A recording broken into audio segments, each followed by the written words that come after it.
प्रिय दर्शकों नमस्कार मित्रों, आज हम इस एपिसोड में आदरणीय राहुल शर्मा जी के सुपुत्र विवान शर्मा की कुंडली के विश्लेषण को लेकर आपके समक्ष प्रस्तुत हुए हैं। इस विश्लेषण हेतु शर्मा जी ने विशेष दक्षिणा प्रदान की हुई है। मित्रों, आज हम इस एपिसोड में विवान शर्मा की कुंडली के योग, राजयोग, दुर्योग और ग्रहों की युतियों साथ ही साथ महाउपायों पर चर्चा करेंगे। महाउपाय चर्चा करने के बाद फिर हम विवान शर्मा की हथेली में बनने वाले योग, राजयोग, रेखाओं के माध्यम से जो ग्रहों की स्थिति या राजयोग बने हुए हैं उस पर चर्चा करेंगे। तो आइए सबसे पहले हम विवान शर्मा की कुंडली का विश्लेषण जानते हैं। विवान शर्मा का जन्म का तारीख है 19 अगस्त 2016 और जन्म का समय है 12:45 दोपहर के। और इनका जो जन्म स्थान या जन्म शहर या जन्म गांव जो कह सकते हैं वो है थाने है। तो मित्रों, जन्म डिटेल से डालते ही जो इनकी कुंडली खुलकर आई है यह वृश्चिक लग्न की कुंडली है, जिसके लग्नेश बनते हैं मंगल। और इनकी जो राशि देखने में आ रही, जो राशि कुंडली में दिख रही है वह है कुंभ राशि, जिसके स्वामी होते हैं शनि। और इनका जो जन्म नक्षत्र है धनिष्ठा नक्षत्र में इनका जन्म हुआ है, जो कि मंगल का नक्षत्र है। धनिष्ठा नक्षत्र राक्षस गण, उस समय पूर्णिमा तिथि चल रही थी, शुक्ल पक्ष चल रहा था, श्रावण मास और वर्षा ऋतु चल रही थी। मध्य नाड़ी और लोह पाया में इनका जन्म हुआ है। मित्रों, जिस समय विवान शर्मा की कुंडली का विश्लेषण किया जा रहा था उस समय 7.5 का सेकंड चरण चल रहा था इनकी कुंडली में। और उस समय राहु की महादशा में बृहस्पति का अंतर और केतु का प्रत्यंतर चल रहा था। इनकी कुंडली के जो कारक ग्रह हैं मंगल, बृहस्पति, चंद्रमा और सूर्य, ये है कुंडली का कारक ग्रह हैं। और इनके जो अकारक ग्रह हैं बुध, शुक्र और राहु कुंडली के अकारक ग्रह हैं। और सम कारक ग्रह बनते हैं शनि, केतु। मित्रों, इनका वृश्चिक लग्न, कुंभ राशि, धनिष्ठा नक्षत्र में जन्म, राक्षस गण होने के माध्यम और साथ ही साथ इनके लग्न में मंगल होने से इनका स्वभाव है, जो इनका स्वभाव तेज, स्पष्ट, अग्रेसिव और थोड़ा गुस्सैल नेचर का होगा। दूसरी बात है ये गंभीर और निडर और जिद्दी स्वभाव के होंगे। जो भावुक और संवेदनशील होंगे। इनको हल्के में नहीं लिया जा सकता। ये अपनी शर्तों पर जीना पसंद करते हैं। इनको विश्वास रहता है कि ये अपने भाग्य को अपने नियंत्रण में रख सकते हैं। ये असंतोषी और जिज्ञासु होंगे। इनकी जो प्रवृत्ति रहेगी वो खोजी प्रवृत्ति रहेगी, रिसर्च मेंटेड। इन लोगों को जांच करना पसंद होता है। धनिष्ठा नक्षत्र में जन्म होने से ये हमेशा ऊर्जावान रहेंगे। खाली बैठना इनको बिल्कुल पसंद नहीं होता है। ये अपनी मेहनत और लगन के बल पर मंजिल हासिल कर ही लेते हैं। मित्रों, इनकी कुंडली पर चर्चा की जाए तो वृश्चिक लग्न की कुंडली है और लग्न भाव में ही मंगल और शनि की युति बनी हुई है। चतुर्थ भाव में चंद्रमा और केतु की युति बनी हुई है। दशम भाव में राहु, सूर्य, शुक्र और बुध की ये 4 ग्रहों की युति बनी हुई है। और एकादश भाव में यहाँ पर 11वें भाव में बृहस्पति बैठे हुए हैं। मित्रों, इनकी कुंडली में देखा जाए तो लग्न में ही मंगल स्वराशस्थ होकर बैठे हुए हैं। जब मंगल स्वराशस्थ केंद्र भाव में स्वराशस्थ होकर बैठते हैं तो रोचक महापुरुष योग का निर्माण करते हैं। तो जब यह कुंडली में बनता है तो ऐसा व्यक्ति अपने जीवन में धन, पद और प्रतिष्ठा को बहुत बेहद तरीके से प्राप्त करता है। साथ ही साथ ऐसा व्यक्ति साहसी होता है, पराक्रमी होता है, निडर होता है। उसके अंदर डर जैसा बिल्कुल कुछ भी नहीं रहता। वह अंदर से कह सकते हैं हिम्मत वाला रहता है, शक्तिशाली रहता है, निडर और ऊर्जावान रहता है। कुंडली के दशम भाव में इनके 4 ग्रह बैठे हुए हैं। जैसे दशम भाव में यदि 3 या 3 से अधिक ग्रह बैठते हैं तो कुंडली में कहते हैं कि नृप नामक योग, नृप राजयोग लग जाता है। और दूसरी बात है कि कुंडली के दशम भाव में सूर्य स्वराशित होकर बैठे हुए हैं और नामांश कुंडली में सूर्य उच्च के हुए हैं। तो यहाँ पर कह सकते हैं कि नृप राजयोग लगा हुआ है। जब कुंडली में नृप राजयोग बनता है तो व्यक्ति ऐसी स्थिति में क्या होता है कि रहीसी में वह पैदा होता है, रहीसी में जीवन जीता है और रहीसी में ही वह मृत्यु को प्राप्त कर जाता है। मित्रों, कुंडली में ग्रहों की अन्य स्थिति जैसे चंद्रमा केतु की युति और दशम भाव में या चंद्रमा से सप्तम भाव में 4 ग्रहों की युति से स्पष्ट है कि कुंडली में 40% संन्यास योग लगा हुआ है। साथ ही साथ कुंडली में अखंड साम्राज्य योग 70% लगा हुआ है। और कुंडली में आप देख रहे हैं कि अष्टमेश केंद्र में है, लग्नेश भी केंद्र में है और दशमेश भी केंद्र में है। तो इसका मतलब यह है कि ऐसा व्यक्ति निश्चित है कि दीर्घायु है, लंबी आयु को प्राप्त करने वाला है। साथ ही साथ आप देख रहे हैं कि लग्नेश लग्न भाव में जाकर बैठा हुआ है, दशमेश दशम भाव में जाकर बैठा हुआ है। अन्य ग्रहों की स्थिति से स्पष्ट है कि इस कुंडली में सिंहासन योग भी लगा हुआ है। जब कुंडली में सिंहासन योग लगता है तो ऐसा व्यक्ति अपने जीवन में मान सम्मान, पद, प्रतिष्ठा प्राप्त करता है, समाज में सम्मान प्राप्त करता है, एक विशेष पद या गवर्नमेंट पद प्राप्त करता है। मित्रों, कुंडली के लग्न भाव मंगल शनि की युति और दशम भाव में सूर्य स्वारास्थ और नवांश में सूर्य उच्च के होने के कारण यह स्पष्ट है कि विद्वान, डॉक्टर या इंजीनियर या किसी टेक्निकल फील्ड में बहुत अच्छी सफलता प्राप्त करने का बहुत ही अच्छा राजयोग इस कुंडली में लगा हुआ है कि विद्वान यदि मेडिकल्स या इंजीनियरिंग या टेक्निकल फील्ड में यदि कोई भी शिक्षा या पद पाने की कोशिश करेंगे तो उनको बेहद सफलता, यहाँ पर उच्च सफलता, अच्छी खासी सक्सेस प्राप्त होने का बहुत अच्छा योग है। साथ ही साथ यह इस योग से यह भी स्पष्ट है कि यदि विद्वान प्रॉपर्टी या मशीन से संबंधित कोई बिजनेस, व्यवसाय या जॉब करता है तो उससे अत्यंत लाभ होगा। दूसरी बात है कि यहाँ पर यदि फैक्ट्री डालना चाहे तो फैक्ट्री भी यहाँ पर डाल सकते हैं और फैक्ट्री का ओनर बनकर काम कर सकते हैं। 10th हाउस में आप देख रहे हैं कि सूर्य स्वरासत होकर बैठे हुए हैं और सूर्य नवांश कुंडली में उच्च के होकर बैठे हुए हैं, तो इसका मतलब सीधा है कि विद्वान पैतृक कार्य भी कर सकता है, पैतृक कार्य या पूर्वजों का कार्य करके अत्यंत लाभ ले सकता है और जीवन में उसके माध्यम से विशेष सफलता प्राप्त कर सकता है और जीवन को सुखमय बना सकता है। सप्तम भाव पर शनि मंगल का प्रभाव होने और सूर्य के साथ या 7th लॉर्ड के साथ राहु कनेक्टेड होने के कारण यहाँ पर एक सावधान किया जाता है कि आप भविष्य में पार्टनर्स का बिजनेस या व्यवसाय कुछ भी ना करें जो पार्टनरशिप से जुड़ा हुआ हो। पार्टनरशिप का बिजनेस करना आपको सख्त यहाँ पर मना किया जाता है। दूसरी बात है कि आप जन्म स्थान पर रहेंगे तो कहीं ना कहीं संघर्ष का सामना आपको जरूर करना पड़ेगा, आपके प्रोफेशन को लेकर या कह सकते हैं बिजनेस या एजुकेशन को लेकर। तो इसके लिए आपको जन्म स्थान से दूर जाकर प्रोफेशन या जॉब या सफलता का प्राप्त करना चाहिए। साथ ही साथ आपकी कुंडली को ग्रहों की जो विशेष युतियाँ यह बता रही हैं कि आप भविष्य में आप किसी फैक्ट्री के मैनेजमेंट हो सकते हैं, मैनेजर हो सकते हैं या मालिक हो सकते हैं, या भविष्य में आप सचिव या अध्यक्ष या किसी विशेष पद पर जरूर होंगे। आपकी कुंडली में रोचक महापुरुष योग, नृप योग और अखंड साम्राज्य जैसे और सिंहासन युग जैसा राजयोग लगे हुए हैं, तो निश्चित है कि आप अपने जीवन में किसी विशेष उच्च पद पर, विशेष विशिष्ट पद पर अवश्य होंगे। आपका जिस समय जन्म हुआ उस समय पूर्णिमा तिथि चल रही थी, जो कि पूर्णिमा तिथि शुक्ल पक्ष चल रहा था और श्रावण मास और वर्षा ऋतु चल रही थी, जो अत्यंत शुभ माने गए हैं। पूर्णिमा तिथि का जन्म बहुत अच्छा माना गया है, शुक्ल पक्ष का जन्म और अच्छा माना गया है, उस समय श्रावण मास का जन्म बहुत अच्छा माना गया है। तो ये सब साथ ही साथ यहाँ पर लग्न देख रहे हैं कि वृश्चिक लग्न में और कुंभ राशि में ये बहुत ही अत्यंत शुभ माना गया। तो आपका जन्म हुआ तो उस समय बहुत ग्रहों की स्थिति और साथ ही साथ जो तिथि वगैरह है, जो सब कुछ ही बहुत बढ़िया चल रहा था, तो ये बहुत ही तरक्की की स्थिति को प्रदर्शित करते हैं। धनिष्ठा नक्षत्र में जन्म और सूर्य दशम भाव में होने से आपका भाग्योदय, आप देखें कि बहुत जल्द आपका भाग्योदय हो जाएगा। आपकी कुंडली में भाग्योदय योग भी लगा हुआ है, तो जो स्पष्ट कर रहा है कि आप जीवन के 24 वर्ष में आपका भाग्योदय हो जाएगा और आपको जीवन की विशेष सफलताएं आपको यहाँ से प्राप्त होना शुरू हो जाएंगी। मित्रों, आपकी कुंडली में शनि मंगल की युति और 4th हाउस की स्थिति को देखकर स्पष्ट हो रहा है कि आपको अपने जीवन में बड़ी बिल्डिंग या बड़ी मकान का सुख भी बहुत अच्छा मिलने वाला है। साथ ही साथ आप रहीसी में पैदा होंगे, रहीसी में जीवन जिएंगे और रहीसी में ही आप जीवन पर्यंत रहेंगे। साथ ही साथ यहाँ पर आपको एक चीज़ से सावधान रहना चाहिए कि आपको जमीन को लेकर अपने नाम से आप जमीन खरीदने से बचना चाहिए। आप जो जमीन है किसी और परिवार की किसी भी सदस्य के नाम से ले सकते हैं, लेकिन अपने नाम से जमीन खरीदने से आपको बचना चाहिए। मित्रों, आपकी कुंडली के 7th भाव, 7th लॉर्ड, आपकी कुंडली का 7th लॉर्ड शुक्र है, जो कि सूर्य राहु के साथ कनेक्टेड है, बुध के साथ अष्टमी के साथ कनेक्टेड है और 7th भाव पर मंगल और शनि की दृष्टि पड़ रही है। तो यह सब चीज देखते हुए स्पष्ट हो रहा है कि आपकी शादी में देरी का योग बन रहा है। साथ ही साथ आपको जो शादी करना है वो कुंडली मिलान करके शादी करवाएं, नहीं तो आपको यहाँ पर परेशानी का सामना करना पड़ सकता है। तो यहाँ पर बहुत ही मैरिज को लेकर सावधान रहें और डीपली कुंडली मिलान करके ही आप शादी करवाएं। दूसरी बात, आपकी कुंडली में शादी में देरी का योग बना हुआ है। साथ ही साथ आपको 28 वर्ष के बाद शादी करना बहुत अच्छा रहेगा। उसके पहले यदि शादी करते हैं तो थोड़ी बहुत परेशानियों का सामना आपको अवश्य करना पड़ेगा। दूसरी बात है, आप भविष्य में आप जानना चाहेंगे कि जीवन साथी कैसा होगा, तो आपकी कुंडली से स्पष्ट है कि आपका जीवन साथी बहुत ही सुंदर होगा। हाँ, सिर्फ यहाँ पर थोड़ा सा ज्यादा बोलने वाला होगा, एजुकेटेड होगा, शारीरिक हेल्थ मतलब थोड़ा सा मोटा कह सकते हैं, हेल्थली होगा। और ससुराल पक्ष की चर्चा करें तो जो ससुराल पक्ष होगा वो अमीर खानदान होगा, जाना माना प्रसिद्ध और एजुकेटेड फैमिली होगी।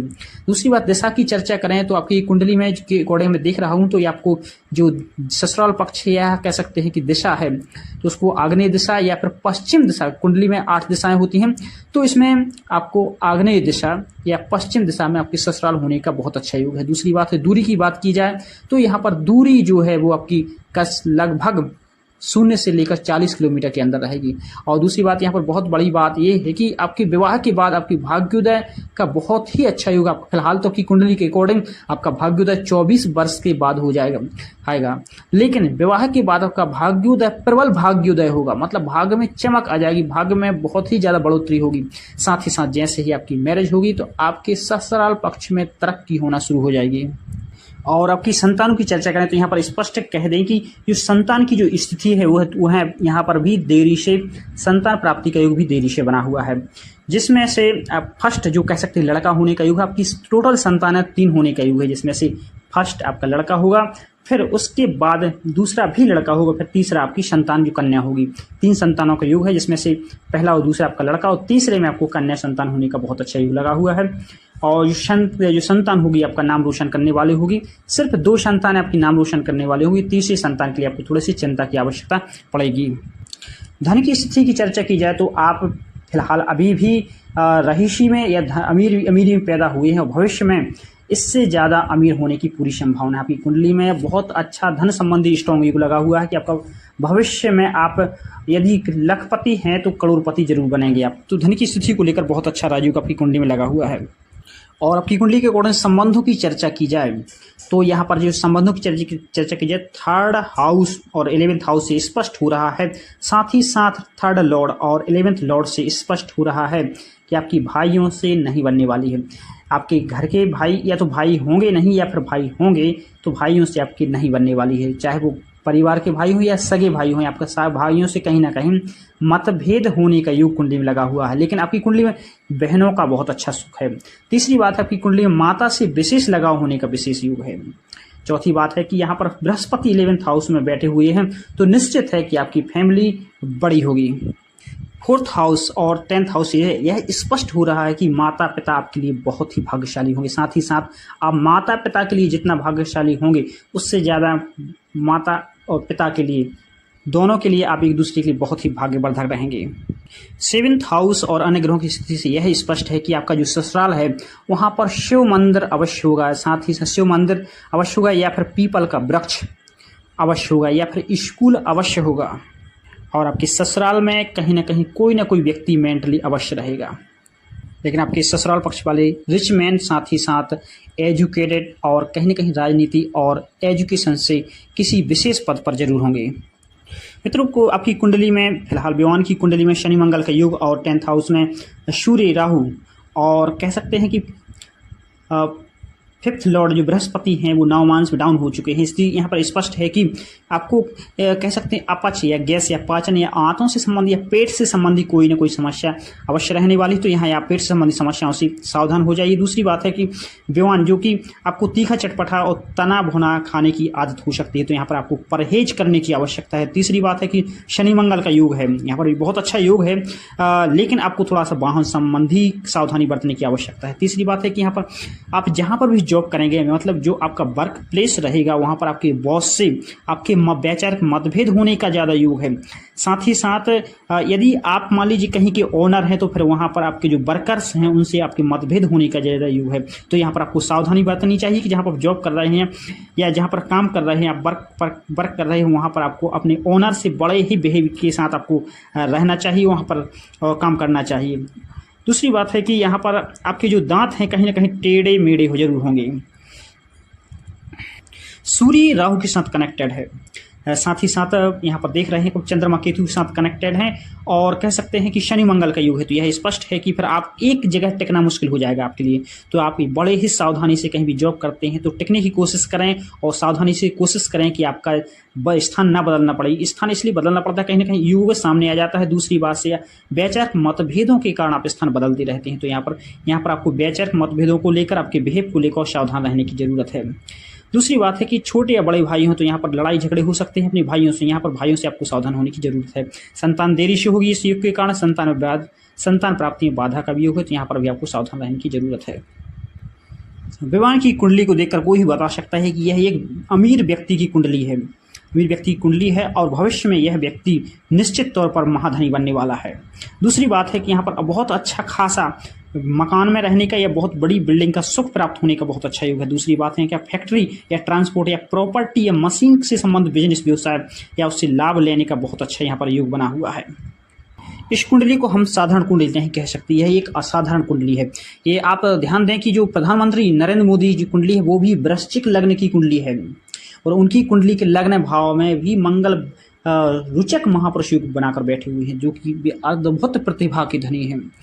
तो यहाँ पर जो वृश्चिक लग्न की कुंडली है ये बहुत अच्छी कुंडली है और ये बहुत ही कह सकते हैं तरक्कीपूर्ण, जीवन में तरक्की और हर चीज़ को बहुत बेहद सफलता प्राप्त देने वाली कुंडली है। तो मित्रों ये हो गया विवांश शर्मा की कुंडली का फर्स्ट एपिसोड का विश्लेषण। अब फर्स्ट एपिसोड अब हम जिसमें हमने विशेष राजयोगों पर चर्चा की हुई है और कह सकते हैं युक्तियों पर चर्चा की हुई है। अब हम नेक्स्ट एपिसोड जो रखेंगे वो सेकंड एपिसोड रहेगा जिसमें हम विशेष ग्रहों के किस भाव में बैठा हुआ क्या फल देने वाला है उस पर चर्चा करेंगे। तो अब नेक्स्ट एपिसोड देखने की आप तैयारी कर लीजिए।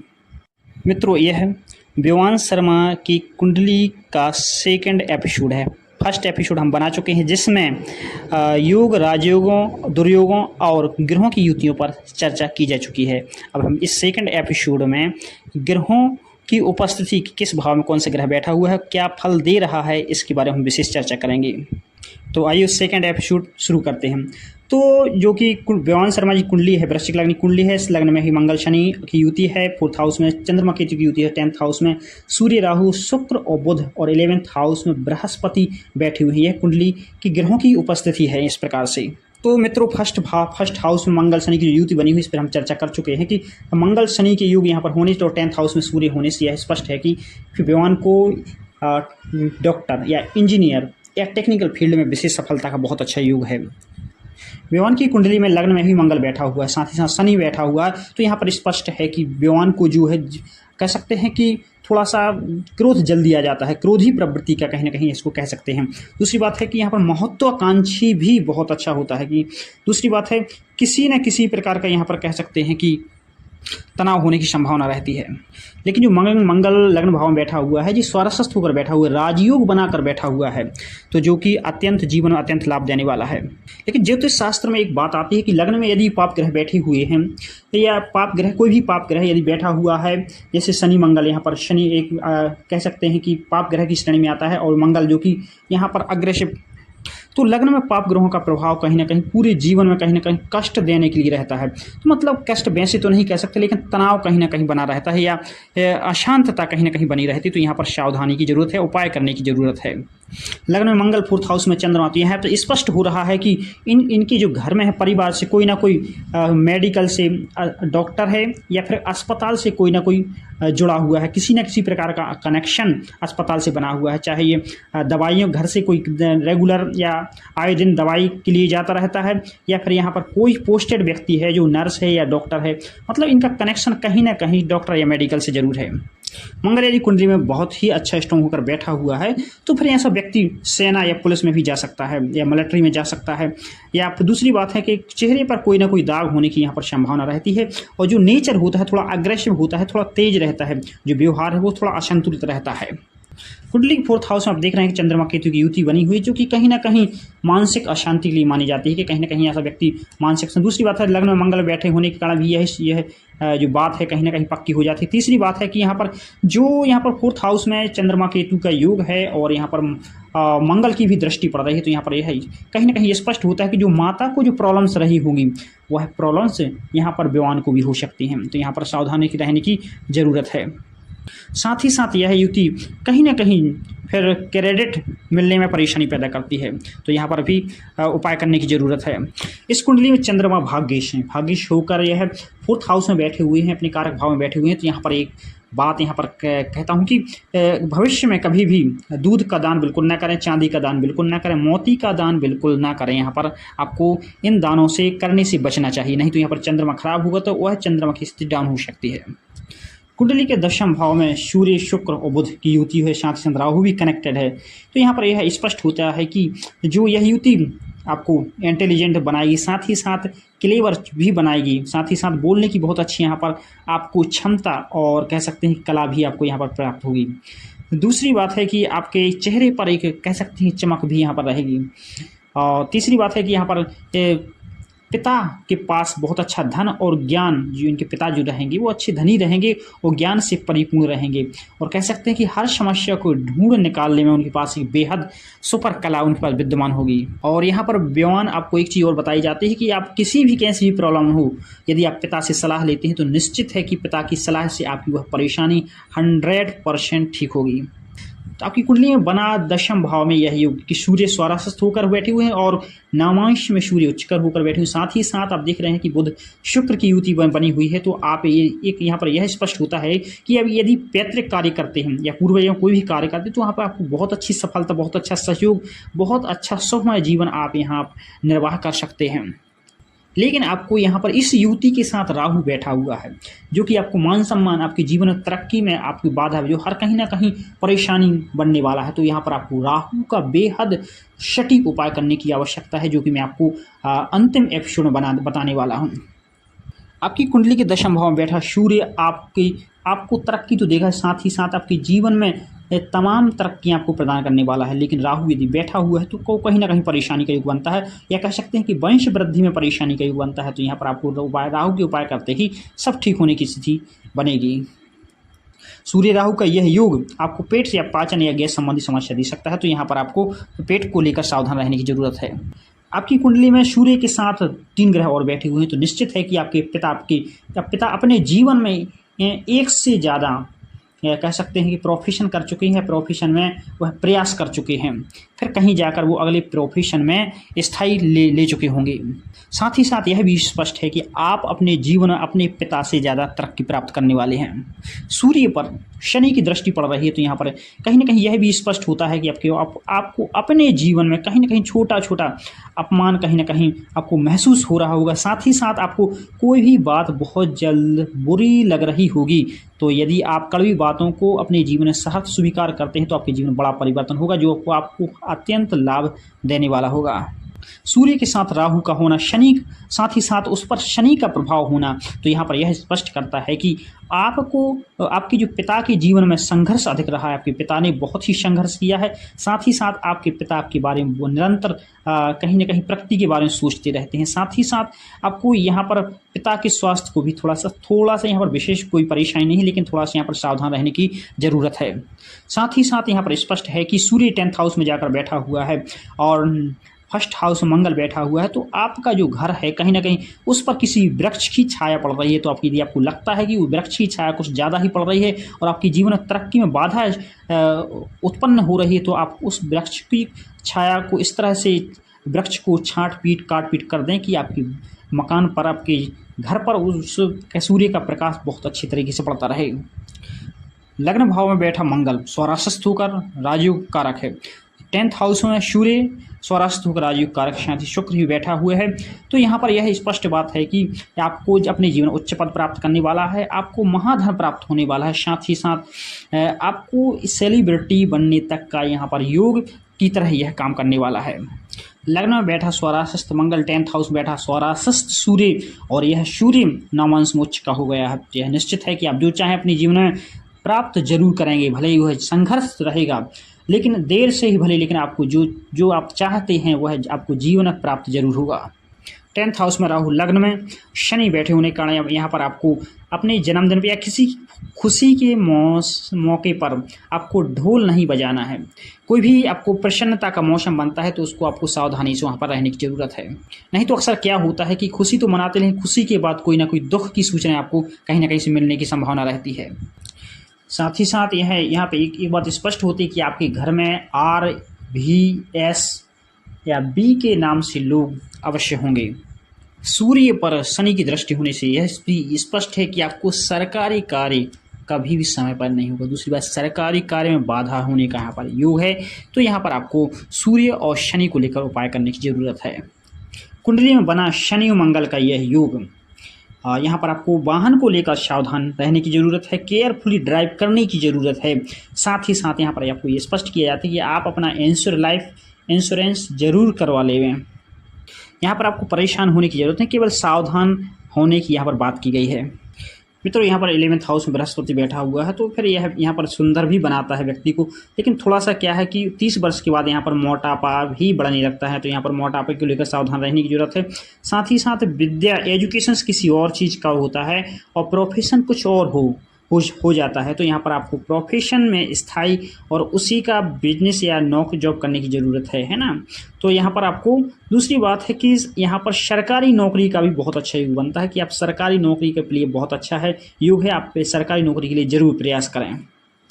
यहाँ पर 11th हाउस में जब बृहस्पति बैठता है वो सेकंड लॉर्ड और पंचमेश होने के कारण यहाँ पर आपको निरोगी ही बनाता है और दीर्घायु भी प्रदान करता है। साथ ही साथ आपको जब भी बृहस्पति की दशा अंतर्दशा चलेगी तो आपको संतोषी, उदारता और परोपकारता आपके अंदर बढ़ती जाएगी। साथ ही साथ यह आपको कुशाग्र बुद्धि और विचार बनाता है, क्योंकि बृहस्पति अपने पंचम भाव जो कि कह सकते हैं कि कहीं कहीं प्रेम का भाव है, एजुकेशन का भाव है, आपकी बुद्धि का भाव है, मन का भाव है, आपके प्रेम लव रोमांस का भाव है, तो यहाँ पर यह कुशाग्र बुद्धि प्रदान करता है, विचारवान बनाता है। आप कोई भी कार्य करेंगे तो बड़ी सोच समझ कर करेंगे। साथ ही साथ यह लंबी आयु प्रदान करता है और एक कह सकते हैं सोचने और बोलने की कला भी प्रदान करता है। साथ ही साथ एक कह सकते हैं श्रेष्ठ संगत भी प्रदान करता है लोगों के लेकर। साथ ही साथ आपको श्रीमान मतलब एक बहुत अच्छा रिस्पेक्ट और कुलीन यहाँ पर आपको स्थिति प्रदान करता है। आपके कह सकते हैं जो मित्र होंगे वो बहुत अच्छी नेचर के होंगे। साथ ही साथ आपको महत्वाकांक्षी बनाता है। लेकिन 11th हाउस में बैठा हुआ बृहस्पति आपको कंजूस भी बनाता है, साथ ही साथ संतान को लेकर चिंताएं भी कहीं ना कहीं देता है। 11th हाउस में पंचमेश और सेकंड लॉर्ड होने के कारण यहाँ पर आपको वैभवशाली बनाता, प्रभावशाली बनाता है, उच्च स्त्री मित्रों से युक्त करता है, दानी और विख्यात भी करता है कहीं ना कहीं, है ना। तो ये बहुत ही अच्छी स्थिति है बृहस्पति की यहाँ पर। साथ ही साथ आपको यहाँ पर समस्त सुखों को भी यहाँ पर प्रदान करता है। मैरिज के बाद पत्नी से लाभ और धन की प्राप्ति का भी यहाँ पर योग बनता है। 11th हाउस में बैठा बृहस्पति मस्तिष्क के 45वें भाग के ऊर्जा केंद्र के स्पंदनों को प्रभावित करता है, जिसके फलस्वरूप आपके अंदर घटनाओं में रुचि रखने वाली प्रवृत्ति का विकास होने के कारण आप इतिहास और राजनीति का भी नॉलेज रखना शुरू कर देते हैं। आपकी कुंडली का अष्टमेश और 11th लॉर्ड बनता है बुध, जो कि इस कुंडली का आकार ग्रह है, तो आपको यहाँ पर इसके उपाय करने की ज़रूरत है। तो यहाँ पर एक सावधानी की जरूरत है कि आपको मीट, शराब और अंडे से हमेशा दूर रहना चाहिए। फिलहाल आप वैसे ही इन चीज़ों से दूर रह रहे होंगे। यहाँ पर सूर्य के साथ शुक्र बुध की युति है, बताती है कि आपको पिता का धन, भूमि और भवन आपको प्राप्त होने वाला है। साथ ही साथ आपको यहाँ पर व्यवहार कुशल होने वाले हैं। दशम भाव में बैठा बुध आपको न्यायप्रिय और नीति निपुण भी बनाने वाला है। साथ ही साथ आपको विवेक और गुण और सत्यवादिता देने वाला है। आप स्पष्ट बोलने वाले हैं, आप स्पष्ट न्यायप्रिय होंगे, आपको न्याय की इच्छा रखने वाले होंगे।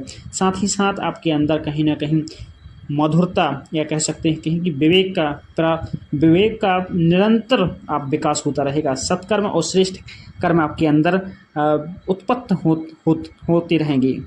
मित्रों, विवान शर्मा की कुंडली के सेकंड एपिसोड में बस इतना ही। अब जो थर्ड एपिसोड जो बनाने जा रहे हैं उस पर हम विशेष चर्चा करेंगे उपायों के बारे में, ग्रहों के महा उपाय के बारे में। तो इसके बाद आप तीसरा एपिसोड जरूर देखें। प्रिय दर्शकों नमस्कार। मित्रों, यह विवान शर्मा की कुंडली के विश्लेषण का तीसरा एपिसोड है। इस एपिसोड में हम केवल ग्रहों के महा उपायों पर चर्चा करेंगे। आशा करते हैं कि पहला और दूसरा एपिसोड आप देख चुके होंगे। पहले एपिसोड में हम ग्रहों की युति और योग राजयोग दुर्योगों पर चर्चा कर चुके हैं। दूसरे एपिसोड में हम ग्रहों की पर्सनली भाव स्थिति पर चर्चा कर चुके हैं। तीसरे इस एपिसोड हम जो बनाने जा रहे हैं इसमें हम ग्रहों के महा उपायों पर चर्चा करेंगे। तो विवान शर्मा की कुंडली आप देख रहे होंगी। लग्न में वृश्चिक लग्न की कुंडली है और लग्न में ही शनि मंगल का योग है और 4th हाउस में चंद्रमा केतु का योग बना हुआ है और 10th हाउस में सूर्य राहु बुध शुक्र और 11th हाउस में बृहस्पति बैठे हुए हैं। तो इस कुंडली को देखते हुए पहला उपाय यह करने की जरूरत है कि प्रतिदिन प्रातः तांबे के लोटे में जल में लाल चंदन, लाल पुष्प और गुड़ डालकर मंत्र ओम घृणी सूर्याय नमः इस मंत्र को 27 बार बोलते हुए सूर्य को जल देना है। यह महा उपाय आपको प्रतिदिन करना है। सुबह 6 से 8 के बीच कोशिश करें, 6 से 8 के बीच आप सूर्य को जल विधिवत दे दें। साथ ही साथ इस उपाय के साथ एक उपाय आपको हमेशा करते रहना कि बड़ों का आप हमेशा सम्मान करते रहें, उनका अपमान कभी न करें और खासकर पिता का प्रतिदिन हो सके तो आप आशीर्वाद प्राप्त जरूर करें। इससे आपका कह सकते हैं कि सूर्य और स्ट्रॉन्ग होता जाएगा। साथ ही साथ यदि आप चाहते हैं रविवार का व्रत कर सकते हैं, नहीं तो आप प्रतिदिन एक माला गायत्री मंत्र का अवश्य जाप करें। सूर्य आपको हमेशा बहुत अच्छा फल प्रदान करता रहे, मान सम्मान पद प्रतिष्ठा प्रदान करता रहे, इसलिए आपको सूर्य को खराब कभी नहीं होने देना है। इसके लिए आपको अपने से बड़ों का सम्मान करते रहना है, पिता के समान लोगों का सम्मान करते हैं, सभी का सम्मान करते रहना है। साथ ही साथ पिता का विशेष आशीर्वाद आपको हमेशा लेते रहना है।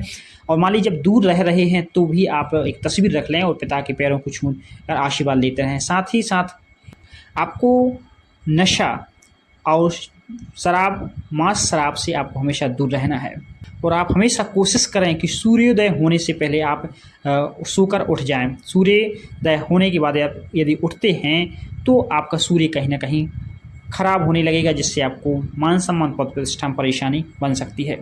आपकी कुंडली में सूर्य राजयोग कारक है, साथ ही साथ स्वरास्त होकर बैठा हुआ है, तो आप यहाँ पर चाहें तो अपने वजन के अनुसार माणिक्य धारण कर सकते हैं। माणिक्य धारण करने से पहले आप एक बार मुझसे संपर्क जरूर करें, क्योंकि माणिक्य जो रत्न है या कोई भी रत्न है अपने वजन के अनुसार धारण करना पड़ता है। उसको एक अच्छी धातु में, किस धातु में, किस दिन, किस समय, किस मंत्र के साथ और किस विधि से धारण करना है, यह जानकारी आप धारण करने से पहले मुझसे जरूर लें।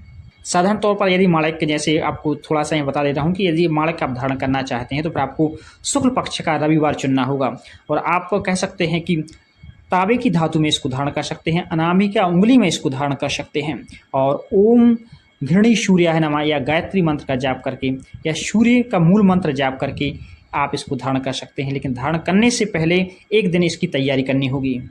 अगले उपाय पर चर्चा करते हैं। आपकी कुंडली में चंद्रमा केतु की युति बनी हुई तो निसंदेह आप मन से अशांत, पीड़ित और तनावग्रस्त रह सकते हैं, तो यहाँ पर आपको सावधान रहने की जरूरत है और इसका उपाय, विशेष उपाय करने की जरूरत है।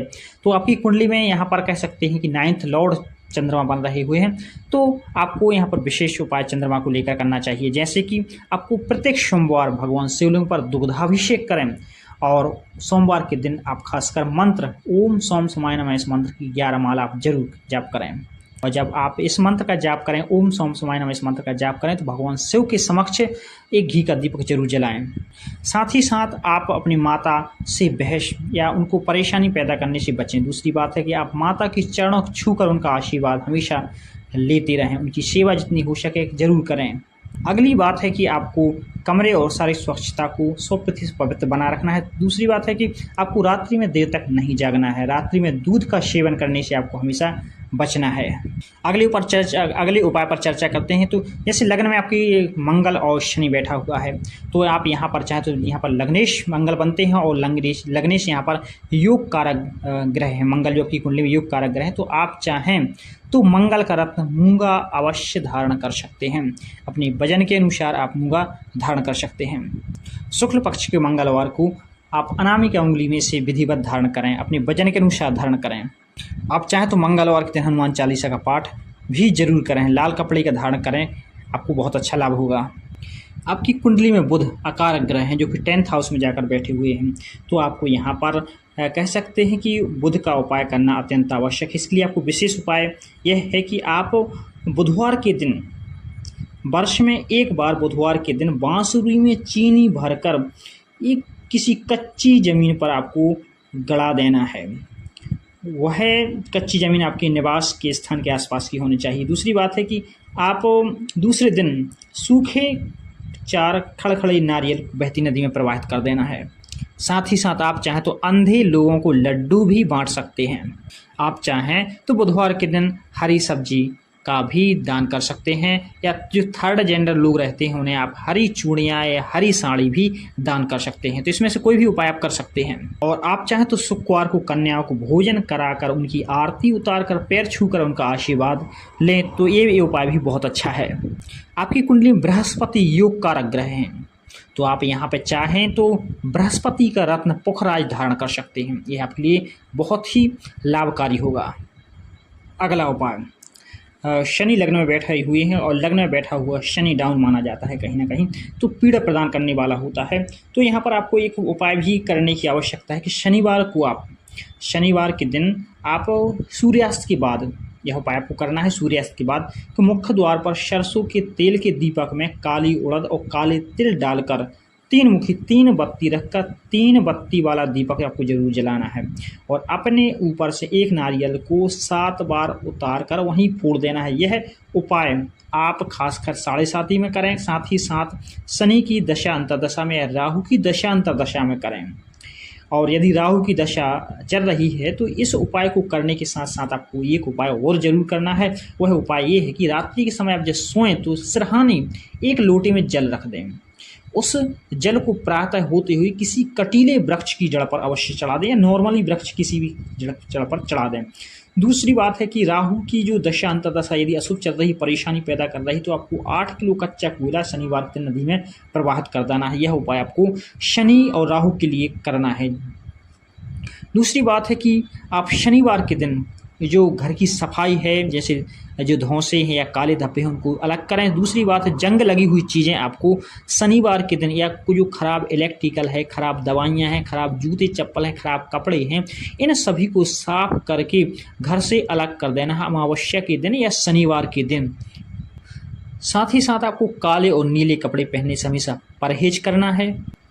दूसरी बात है, दक्षिण मुखी मकान में निवास आपको करने से परहेज करना है। प्रतिदिन आपको केसर का तिलक जरूर लगाना है। केसर का तिलक नहीं लगा सकते तो आप हल्दी या चंदन का तिलक अवश्य लगाएं। प्रतिदिन योग प्राणायाम जरूर करें। तेज मिर्च मसाले, बहस या बिना मांगे सलाह देने से आपको हमेशा बचना है। यह जो उपाय मैं आपको बता रहा हूँ यह कुंडली आधारित उपाय हैं। यह उपाय कुंडली को देखकर बताए जा रहे हैं। इन उपायों को अन्य लोग बिना परामर्श के बिल्कुल ना करें। तीसरे एपिसोड बस इतना ही। आप चाहें और यदि कोई भी चाहता है तो कुंडली का विश्लेषण करवा सकता है, साथ ही साथ हथेली का विश्लेषण करवा सकता है और अपने वास्तु का विश्लेषण भी करवा सकता है। इस एपिसोड में बस इतना ही। धन्यवाद मित्रों। अभी तक हमने विवान शर्मा की जन्म कुंडली के बारे में जाना कि जन्म कुंडली में कौन से योग, राजयोग, दुर्योग और महाउपायों को जाना। मित्रों, अब हम जानना शुरू करेंगे विवान शर्मा की हथेलियों का विश्लेषण कि आखिर विवान शर्मा की हथेली में कौन से योग, राजयोग, दुर्योग आदि लगे हुए हैं। तो विवान शर्मा की जो हथेली है मोबाइल में देख पा रहे हैं, उन्हें मोबाइल में भेजी हुई है, तो उस चित्र को देखकर हम यहाँ पर विश्लेषण करने जा रहे हैं। तो यह जो हथेली देखने में आ रही है, तो मित्रों यह हथेली स्पष्ट रूप से समकोणिक हथेली है और क्रियात्मक हथेली है। साथ ही साथ यह हथेली थोड़ी भारी और थोड़ी चौड़ी भी है। तो ये इस प्रकार की जो हथेली रहती है, जो जिसकी हथेली समकोण क्रियात्मक रहती है, इसका मतलब है कि व्यक्ति अपने जीवन, अपने कर्मों के माध्यम से बहुत बड़ी तरक्की, बहुत बड़ी सफलता यहाँ प्राप्त करने वाला है। साथ ही साथ जिसकी हथेली समकोणिक रहती है, भारी और थोड़ी सी चौड़ी रहती है, ऐसे लोग धनी होते हैं, अपने जीवन में धनवान बनते हैं और सफल बनते हैं और प्रसिद्ध बनते हैं। साथ ही साथ अपने पूरे जीवन में अच्छा खासा आराम प्राप्त करते हैं। विवान शर्मा की यदि हथेली का कलर देखें तो इनकी हथेली का कलर लगभग गुलाबी कलर नज़र आ रहा है। तो गुलाबी कलर अत्यंत भाग्यशाली लोगों का होता है। जिनकी हथेली के गुलाबी कलर होता है, ऐसे लोग अत्यंत भाग्यशाली होते हैं। उनके जीवन में धन अच्छा खासा प्राप्त होता है, मान सम्मान, पद प्रतिष्ठा, सफलता, प्रसिद्धि यहाँ पर इनको बहुत अच्छी प्राप्त होती है। साथ ही साथ आप देखने जा रहे हैं कि जो विवान शर्मा का अंगूठा और जो अंगुलियां हैं, जो इस प्रकार की अंगुलियां हैं कि जो स्पष्ट यह करती हैं कि फिर विवान शर्मा बहुत अच्छे इंटेलिजेंट हैं, बहुत इनका एजुकेशन लेवल बहुत अच्छा रहेगा। साथ ही साथ इनके मेमोरी का पावर जो स्ट्रॉन्ग रहेगा। साथ ही साथ ये निरंतर अपने जीवन तक तरक्की प्राप्त करने वाले हैं। मित्रों, समकोणिक हाथ और कह सकते हैं अंगूठा और अंगुलियों की स्थिति से यह स्पष्ट है कि इस प्रकार की जो हाथ रहता है यह कहीं ना कहीं अमीरों का और संपन्न लोगों का हाथ रहता है। अपने जीवन में सफलता प्राप्त करते हैं ऐसे लोगों का हाथ ऐसा रहता है। मित्रों, जिस समय इनकी हथेली देखी जा रही है उस समय यह लगभग 7 वर्ष के हैं। तो इसने इसी छोटी सी उम्र में इनके हाथ में भाग्य रेखा का आ जाना अत्यंत भाग्यशाली प्रदान होने का संकेत है। क्योंकि इनकी जो भाग्य रेखा है, इतनी कम उम्र में भाग्य रेखा आ गई है, इसका मतलब स्पष्ट है कि इनका भाग्योदय बहुत जल्द होने वाला है और साथ ही साथ लगभग जैसे कह सकते हैं 24-25 वर्ष की उम्र में इनका भाग्योदय हो जाएगा और जीवन की तरक्की के रास्ते पूरी तरह से खुल जाएंगे। इनकी अंगुलियों को आप देख रहे हैं कि बीच में किसी प्रकार का गैप नहीं है, और जब अंगुलियों के बीच में किसी प्रकार का गैप नहीं रहता है तो यह कहीं ना कहीं धन को एकत्रित करने में महानता प्राप्त करते हैं। साथ ही साथ यह सभ्य और संस्कारी होते हैं और वेल एजुकेटेड होते हैं।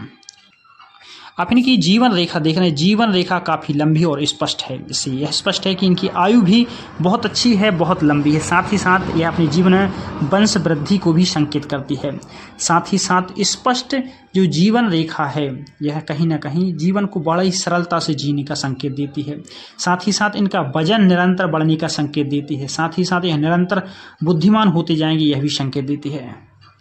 इनका बुध पर्वत और बृहस्पति पर्वत साथ ही मस्त रेखा को एक साथ देखेंगे तो ये स्पष्ट होता है कि ये एजुकेशन बहुत अपने जीवन में बहुत अच्छा एजुकेशन प्राप्त करेंगे। साथ ही साथ इनकी मेमोरिकल पावर बहुत ही स्ट्रॉन्ग होगी। साथ ही साथ यह जो जब भी कोई भी कार्य करते हैं तो बड़े ही सोच समझ कर और प्लानिंग करके करते हैं, जो कि सक्सेस होते हैं।